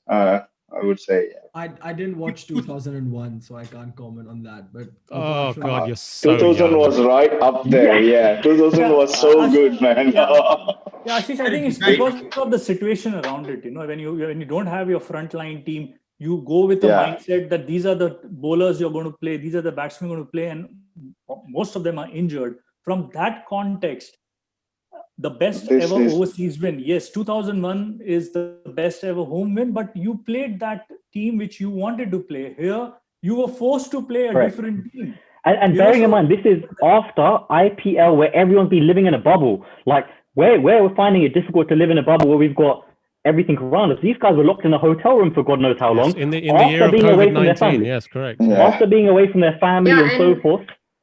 Like, the circumstances, the context to this series win, I think beats any other series that's been played. I think Anusha. Okay.